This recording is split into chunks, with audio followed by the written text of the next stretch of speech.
Namaskar. Welcome to another episode of Editorial. Income inequality has come a wee bit down between 2021 to 2023.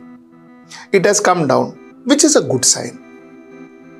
Now let us talk about income inequality and how can it damage our society, and also why even the current income inequality index, which is called as Gini coefficient, is not good enough. Let's talk about it. Let's get right into the show. Now, before I start my editorial, let me put all the facts on the table. Two organizations. One organization called PRIZE. PRIZE is the People's Research on India's Consumer Economy. PRIZE. And another organization called the National Council of Applied Economic Research. Two organizations, their working papers have indicated that the Gini coefficient. Now, what is a Gini coefficient? Gini coefficient is a statistical measure of measuring the inequality, income inequality in the population. So that is what a Gini coefficient is. So they indicated that the Gini coefficient has come down from 2021 to 2023. 2021, the Gini coefficient was 0.528, and currently the Gini coefficient in 2023, it has come down to 0.410. So this is what it is. So from 0.528, it has come down to 0.410, which means that the inequality has come down. Small percentage, but it has come down. Now it says that the reason for this coming down is because of a lot of social welfare schemes like the Manarega. And direct benefit schemes, direct benefit transfers, and so on and so forth. So because direct benefit transfer happened because of Manrega, now the poorest, they have some money in hand, which in turn bridge that gap in a small way between the rich and the poor. That's the story. Now, is this good enough? Is this good enough? I'm going to try and answer those questions for you. You see, according to a report in Indian Express, which was basically a report from 20th March 2024, and this report, this table is of 2022-23, the top 1% of people in India has 40.1% wealth of India. Top 1% of India owns 40.1% wealth in India. And the top bottom 50% of India owns 6.4% wealth of India. Top 1%, 40.1%, and bottom 50%, 6.4%. Now, this is the divide. This is the gap that we are trying to bridge, and for bridging these gaps, these small numbers, these small measures may not be good enough.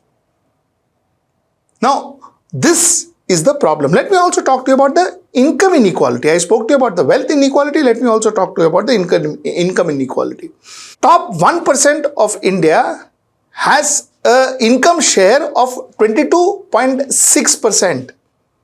And the bottom 50% of India, has 15% share of income, which means 1% of India takes around 22% of the total income that is generated in India, and the entire bottom percent take 15% of the income generated in India. Now, like I told you, this is the gap that we are trying to build. So would a change from 0.528 that was in 21 to current 0.410, would this change make a difference? Would this change really suffice? Is this bridging good enough? Or we need far more? Now, like I told you, a lot of the subjects that I talked to you about may not be very trending. It may be boring, but I will tell you why it is important. It is like that seesaw. When wealth and income is dominated by a small percentage of people in a country, then everything that the country has to offer, including justice, including administration, will be swayed, will be attracted to that particular group of 1%. Everything in life will be at their disposal, and the rest will have to strive for everything. What I'm trying to tell you is, I will give you an example. You see, Supreme Court Judge Justice Deepak Gupta had said that law and legal systems are geared in favor of the rich and the powerful. In fact, Mr. Gupta's farewell speech, he said that the system usually went into a tizzy if a rich person was put behind bars. Applications for his bail and expediting his trial were filed repeatedly in superior courts. His case was heard at the cost of delaying the case of a poor litigant. The poor too had right to life and dignity. The judiciary needed to hear him and help them. I am not saying this, a judge is saying this. And this is what I constantly come in front of you and talk about. You see, inequality of income brings about inequality in everything in life. A normal person does not get the rights and privileges that a rich person gets, no matter whatever you say, no matter whatever whoever tells you, no matter whatever the law is, no matter whatever the administration stand is. But a rich person gets much more privileges than a poor person. So therefore, there are two worlds that we live in: the rich man's world and the poor man's world. Like the Honorable Justice said, law is different. Law treats a rich man differently than a poor man. You will see a lot of poor people languishing in jail. You must have heard so many stories. Have you heard about a rich man languishing in jail without a trial? Have you ever heard that? You see, when there is in need, the entire administration, including department like the police and administration, are behind a rich man. Have you seen that kind of privilege offered to a poor man's family?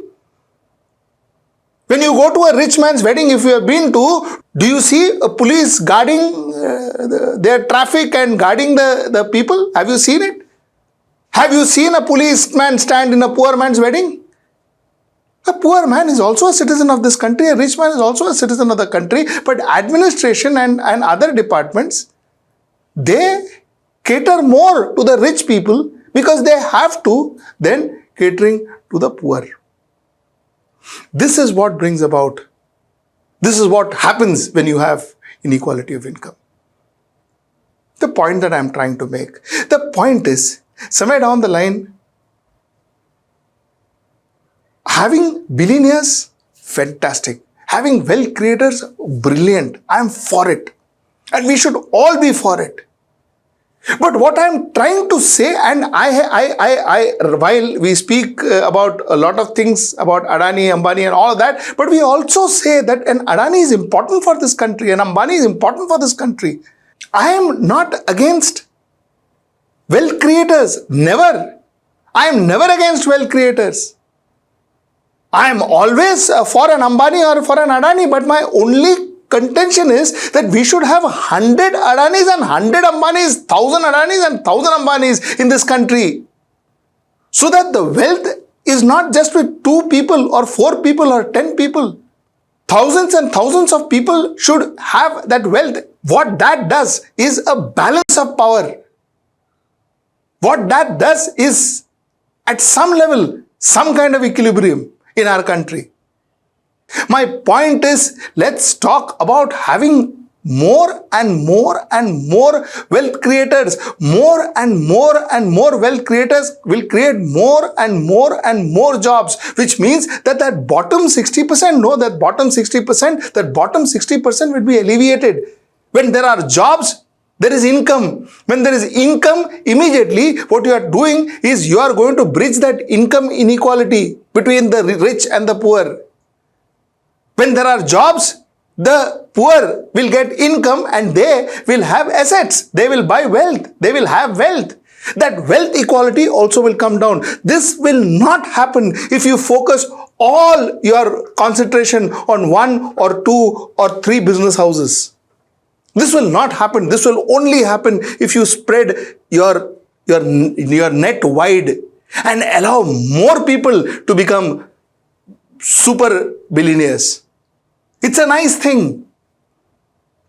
That's the point I wanted to make through this editorial. That is why I wanted to take this topic up in front of you.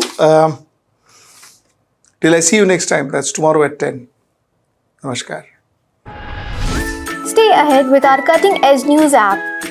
Instantly access the latest shorts in just 1 minute and breaking news in just 50 words. Download now for a smarter, faster news experience.